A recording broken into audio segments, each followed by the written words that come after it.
What is up, guys? Alex from ANAK Creates here. Welcome back to the ANAK Creates podcast. Today, I want to talk to you about giving feedback. And this is, giving feedback in general. This is actually some good life advice, frankly, but I'm going to be talking about it in relation to music and giving feedback, even for other projects, frankly. If you're working on a music video or any other kind of creative endeavor with something surrounding any other creative endeavors, if that makes sense, then this is something that I think you should take into consideration. And I think that this is so important when it comes to giving feedback and just making good relationships when it comes to working with other creatives. So this isn't purely for just being polite. This is actually to get a better result, to have a better time with the people you're working with and to get a better result out of them, depending on what you're working on, and to just have a better working relationship. So it's not purely politeness, although a lot of it does stem from just being a polite person, but it really does actually come down to getting a better result in the end. Because the more that people want to work with you and the more that people enjoy working with you, the better your end result and your end goals are going to be. The more people are likely to want to work with you more often, and the more likely that they're going to suggest other people work with you. You know, the industry, I've said this before, and people talk about this all the time. The industry is very small. Any creative industry really is very small, and word will travel fast if you're being a bit of a dink to work with, So this goes down to that kind of thing. But it structures around, and what I want to talk about today is giving feedback. So when you're talking to somebody and you're working with anybody on your project, let's say it's a mixer, you're an artist giving feedback to a mixer, or when you're working with a producer and you're giving feedback on the track they just sent you, or when you're giving your thoughts on a production or a commercial, or maybe anything like that, any kind of giving your thoughts or giving your feedback or giving your 2 cents worth, it all goes back into this, and that's giving feedback. So no matter what kind of creative endeavor you're doing,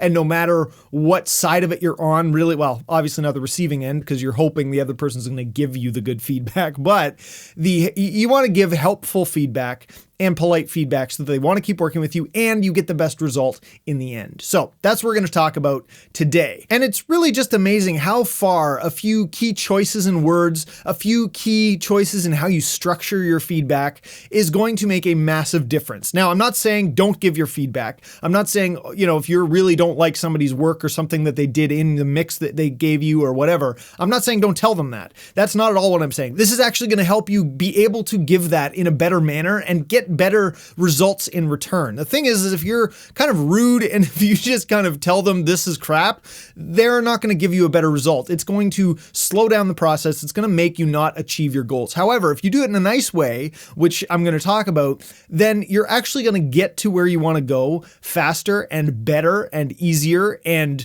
just the whole process is going to be so much nicer for you and the other person involved. Instead of wearing down those relationships and wearing down that, camaraderie that you could have, you are going to wear that down real fast if you're not giving feedback in the right ways, I think. And I've been on the receiving end of feedback all the time, and I've given a lot of feedback myself, and it's very important to me and to the people I work with that I give them this kind of feedback. And I really wish that more people would understand this and that more people would think the same way and give the same kind of constructive criticism and constructive feedback. And that's the biggest point in this. So this is just a much nicer way to deliver your thoughts, the feedback and your ideas all around. It's just better for everybody involved in the project and better for the long-term relationship and better for the project and just all that kind of stuff. Now, the one thing that this doesn't necessarily apply to is long-term relationships. So I have a buddy of mine and we work together on so much stuff that we have this trust built up. And until you have that trust, you should adhere to what I'm going to talk about. But when you have that trust, these things can kind of start going by the wayside here and there because you know. And the thing that the trust that you're looking for with somebody is that you know that they're going to tell you what they think and they're going to tell you flat out, but they're also not going to just beat around the bush. If they don't like something, they're not going to tell you that they like it. You can trust that if they don't like something, they would tell you about it. You know what I mean? And until you have that trust, you need to do this kind of stuff. So it doesn't necessarily apply to long-term relationships because the longer term that you work with somebody and the more you work with them, you get to know the nuances of what your notes are and what their notes are. But it all actually stems from the feedback that you're going to give to begin the relationship. And that's what I'm going to talk about right now. So the things that you should say, let's start with the way that you should deliver feedback. And the best way to deliver feedback is what I like to call a compliment sandwich. And basically what this is you give a compliment first. You give a thing that you like about something. So for this case, we're going to talk about more in terms of you're an artist or a producer and you're giving feedback to a mixer. This is the easiest way to understand this. So I'm going to kind of probably keep that kind of thing in mind. And when I talk about this, it's going to be more around that vein, but it of course applies to anything like this. But of course, anything that I'm talking about applies to any of the examples that I've already kind of mentioned in anything creative. So, but I'm just going to try and keep it kind of in one vein at the moment to better describe this. So you're an artist or somebody giving a feedback to a mixer.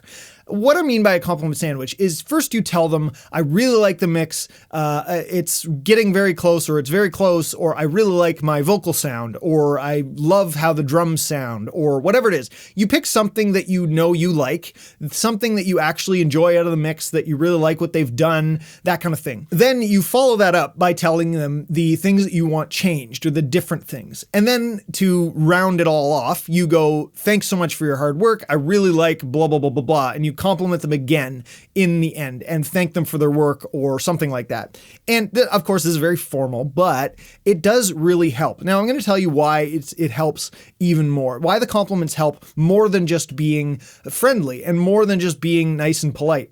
The compliments actually help, and throughout the notes that are, the things you want changed or the critique that you have, compliments and things that you like are actually good to add in there. And why do I say this?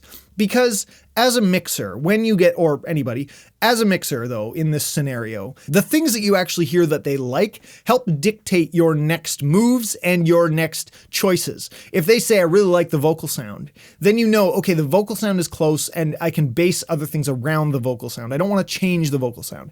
If somebody just delivers you a list of stuff they don't like and nothing that they do like, you might accidentally, as a mixer, change things that they actually liked because they haven't told you anything they liked. So you basically assume they don't like anything. They just give me a list of stuff they don't like. My mix is so far away from what they like. That's not good.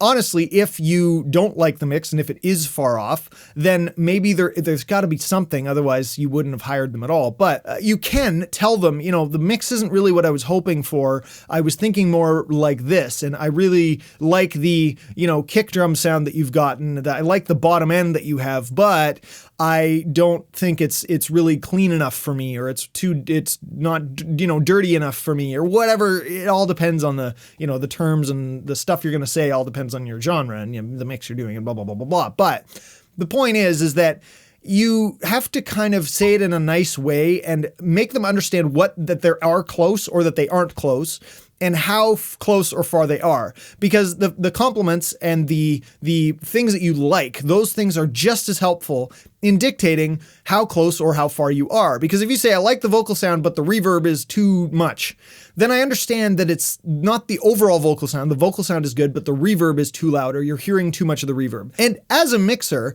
you actually start to learn to read between the lines. So when a client tells you, I like this, but I don't like this, you read between the lines of, okay, they think that they don't like this, but it's actually this part of what I'm doing that they don't like. Because as a client, as an artist, you don't necessarily know everything that they did. You don't know all the routing, you don't know all the plugins, you don't know all the different layers of stuff that everything's relative to everything else. So you don't know everything that's relative to everything else in their mix. So you have to kind of tell them what you think and what you like and what you don't like, so that they can base their decisions of what they're changing to accommodate the notes that you've given, the things that you want changed.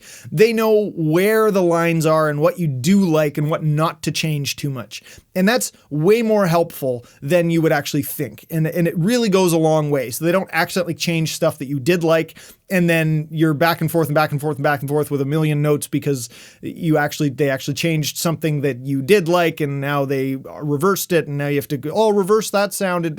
It's a big game of cat and mouse if you get into that. So like I said, the way to deliver it is a compliment sandwich, but also give things that you like in your feedback. That's my second point is in your feedback, in the things that you want changed. I want the vocal louder. I want the guitar brighter. I really like the kick drum's bottom end and the snap on the snare. That sounds amazing. It's almost a stream of consciousness as you're listening to the track and as you are going through it, the things you really like and the things that you want changed. And those are so helpful. It's not criticism of their work. It's constructive criticism at that point. And you need to make sure that that's the way it is. It's constructive criticism.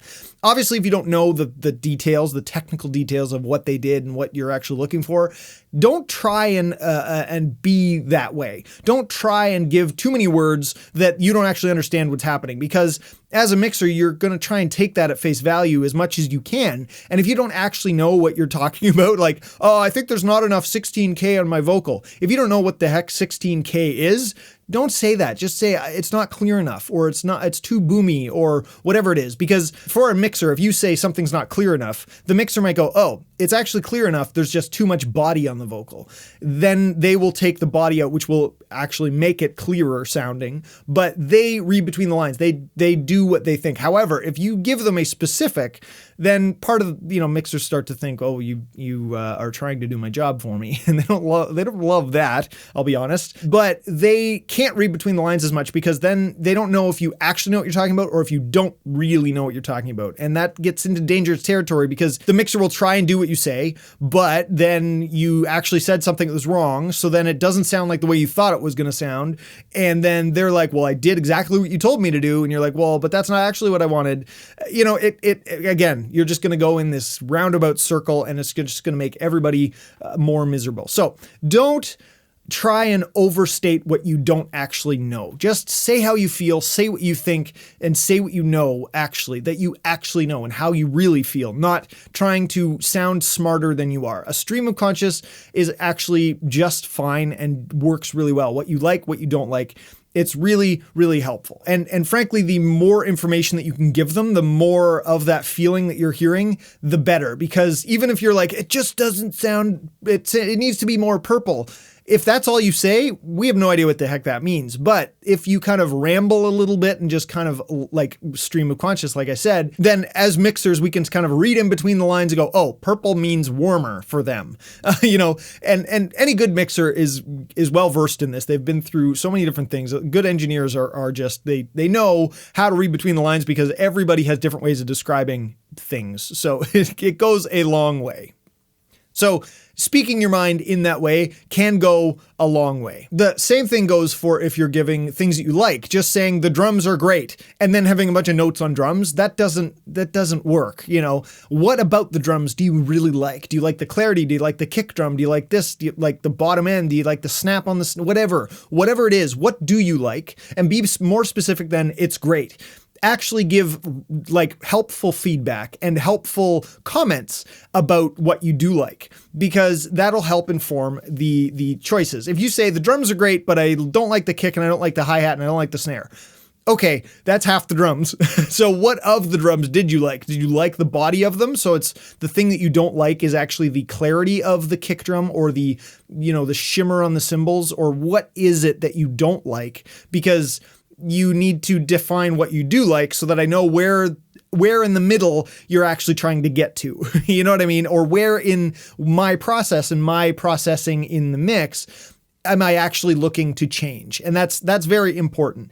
You need to give helpful feedback. Any feedback you give has to be helpful in both ways. The helpful criticism and the helpful compliments, basically. And I call them compliments, but it's the things that you like. What you are complimenting their mix, going, I like this. So that's what I mean by compliments, not going, you're amazing and you're beautiful. You don't need to say that.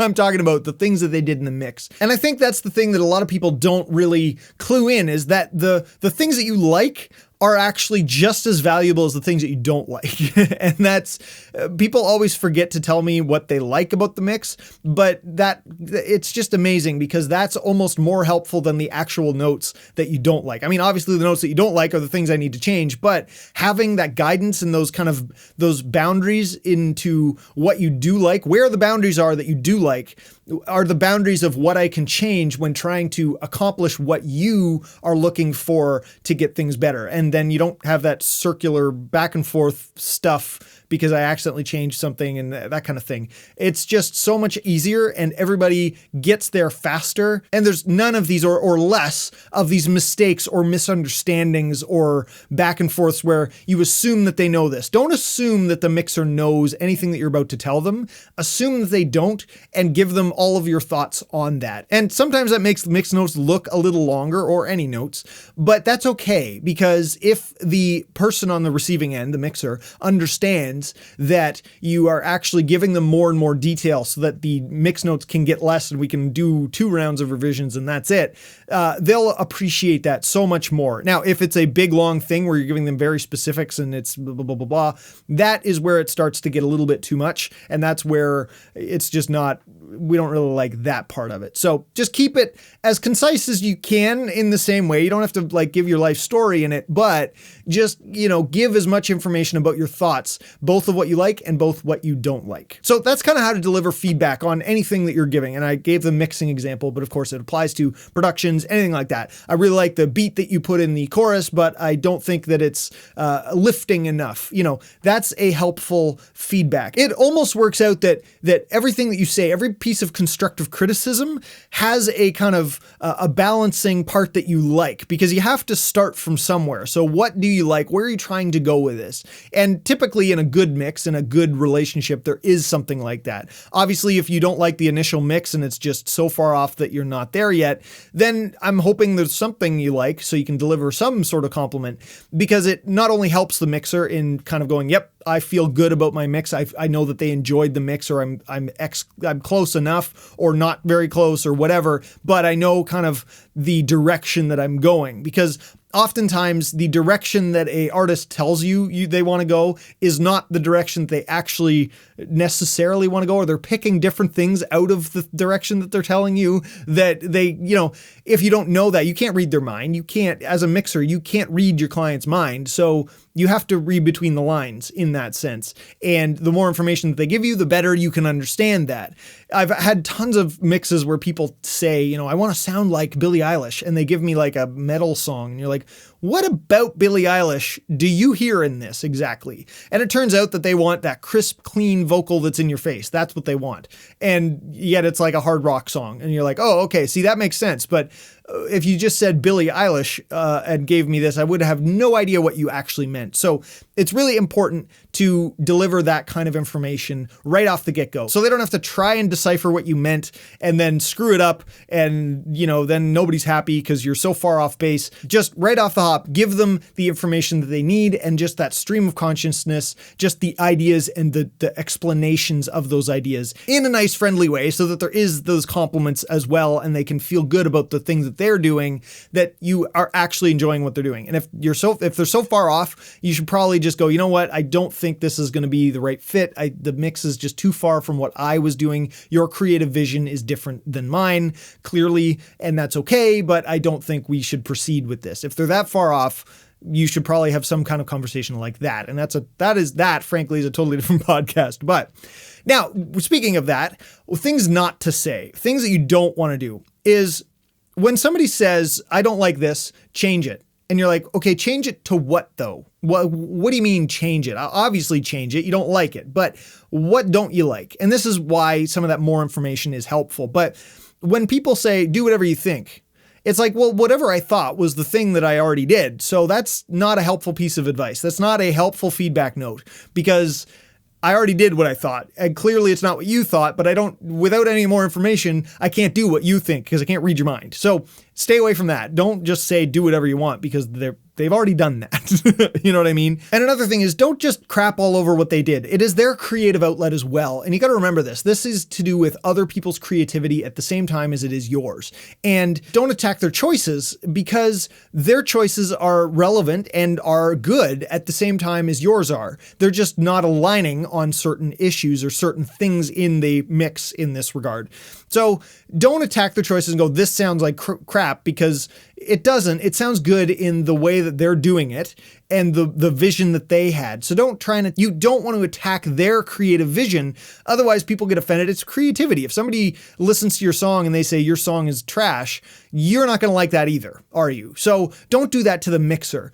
Give them constructive criticism and constructive feedback and tell them what you liked, like I said, because that is how they know that they're doing a good job. And when it comes to creativity, no matter how tough-skinned you are, when you're working for somebody and they don't like what you did and they're mean about it, especially when it's a client, you're kind of going, is it even worth working with this person anymore? Like, do they actually like what I did?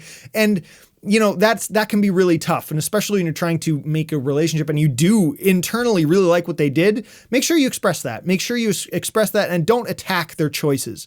Their choices are different than yours, and that's totally okay. That's creative outlet, that's creative expression, and that's totally fine. And that's why you hired them in the first place, frankly, to get their opinion and their thoughts and their creativity in your production. So don't attack it now that they've given it. But it's also within your right, because you're the artist or you're the client in this case of some description, that you can kind of help dictate where it's going to go and where you see it in the end, because it is your creative vision. You're the one paying for it. It's your song or whatever the case may be. If the mixer or whoever is getting the feedback thinks that they're correct and that this really is going to help make or break whatever situation you're dealing with, whether it's a mix, whether it's a production, the song structure, I don't know, they will stand their ground. They will go, look, I understand that this is what you want, but I really believe that this is actually where you need to go with it. And this is the right sound and this is the right mixture of it. They'll explain that, especially if you're giving them feedback in a nice way and you're opening up that two-way conversation, they will use that. And like I said, you want the best product, you want the best composition, you want the best thing in the end. And opening up that two-way conversation is going to get you there, because you don't know everything. As the artist, you don't know everything. You are hiring a mixer because you don't know how to mix. Okay? You don't know what they're going to do. You're hiring them for their creative input. And so you want to open up that two-way street because you want their creative input. So even if you have some idea in your head that they didn't do or whatever, you need to open up that two-way communication, because they might have other ideas and you're going to learn something else from them, a different creative thought, something else that you wouldn't have thought of naturally. And that's how we all learn and grow and become better artists and become better at our craft. You learn stuff from working with other people. That's why you're hiring them. That's why you're doing something with somebody else. So be open to that and open up that communication for it. And that's what kind of the whole point of giving good feedback is, to open up that two-way communication, to open up that relationship and to maintain that relationship, not to, just frustrate everybody involved and then they don't want to work with you ever again. And they'll just literally give you exactly what you want, even if the song is if the mix is going to hell in a handbasket, they're like, I just want this done. Obviously they don't care. They just want their vision of it and they don't care about what I've done. They don't like anything I've done anyway. And they're just going to give you exactly what you ask for. And nobody's going to be happy. And the production may end up being exactly how you envisioned it, but is it really actually good anymore? You can't really tell because you've shut down that communication for real, actual feedback from them as well. And you don't want to do that. You want to open up that two-way street because that's how you're going to learn and how you're going to grow as an artist and actually get somewhere. If somebody enjoys working with you and then pushes you to other people, that's how you're going to get somewhere with your career, with your music, with your hobby, with your whatever. That's how you're going to learn and get somewhere. And the last thing is, don't accuse them of not doing what you asked for. This is obviously in follow-up notes and whatever. Don't accuse them of not doing what you asked for. If you say, I want the vocal brighter, and then you feel that they didn't do that or whatever it is, don't accuse them of doing it, because they probably did, but that's not what you were asking for. You don't know, as an artist giving these mixed feedback notes, you don't know what they did exactly. So they may have read in between the lines differently than you thought. They may have done exactly what you asked, but what you asked for isn't actually what you were hearing, because there's a lot of complexity in mixing, especially, and whatever. Obviously, some things are very obvious when they say change the kick pattern and the kick pattern is literally the same in the production, then yeah, obviously they didn't do it. But don't just attack them for it. Ask them why. I asked for the kick drum pattern to be changed. Why isn't it changed? Do you think it's a better kick pattern this way? Like, give me your reasoning. And if you open up that communication, you'll learn something as to why they wanted it that way, why they really feel that it's better that way. And also, they also might have forgotten. If you give them a whole whack of notes, they may have lost one of them or not done one of them to the fullest extent that you asked for. And especially in mixing, there's so many different things that are relative to everything else. So you'll run into that where they do all the notes that you say, but because of the other notes that you said, then one or two of the notes don't come through as much as you thought they would because of other things that happened in the mix and all that kind of stuff. So don't attack when somebody doesn't do what you think they were supposed to do or what you think they did. Open up that communication because, also sometimes your descriptive words are not the same to them as they are to you. Like when you say bigger and you think it means more volume, but they think it means more body on the vocal, there's different things that can happen there, miscommunication. So by attacking them, you're closing down that communication and they're just going to start doing whatever they want. So yeah, the important thing is to just not shut down that communication. Because again, that's how you're going to get further. That's how you're going to make longer term relationships. That's how you're going to learn new things about your own craft as well, and the whole process involved. And I find a lot of more professional people give really good feedback and are really well versed at saying what they think, but people who are just getting started don't. They try and act overly knowledgeable for what they actually are, which ends up turning into things that they don't understand. They try and attack to give that position of power. It's not a position of power. It's not one person is better than the other. It's a two-way street. It is a open communication relationship. Both of you are doing creative things. Both of you have different creative outlets. The reason that you're hiring them or that they're working with you or anything like that is because you think that your two creative differences and thoughts and creative outlets can complement each other. And that's what you want the ability to have happen. And by shutting things down, by just being rude and crass and just, that kind of stuff is not going to get you there. You want to keep it open and keep it nice and lighthearted while also still getting your feedback in there and getting the results you want, but also being open-minded to what they have to say and what they're doing as well, because that's why you're hiring them, right? So this applies to a lot of different creative endeavors, like I said, but I used mixing as the bulk of this because that's where a lot of feedback happens, a lot of back and forth feedback. So it really comes to play. It's the same thing with production. And production, you could just sub out mixing and production in this sense, and it's going to be almost the exact same thing. So hopefully that helps you give better feedback. Hopefully that helps you realize what it's like to receive feedback on the other end. And I know that there was a lot in there. Go over to anakcreates.ca/podcast and find this episode. I've written all these kind of points out in a more point form manner so you can remember them or use them as you wish to give better feedback and just improve your feedback giving so that you get the best results and the best relationships out of your creative endeavors. Because at the end of the day, that's what we want. We just want our vision to be brought to life as best as possible. So thank you guys for listening. Subscribe if you haven't already. And of course, go check out the video over on YouTube for this. Thank you guys. I will see you in the next episode. Until then, always be creating.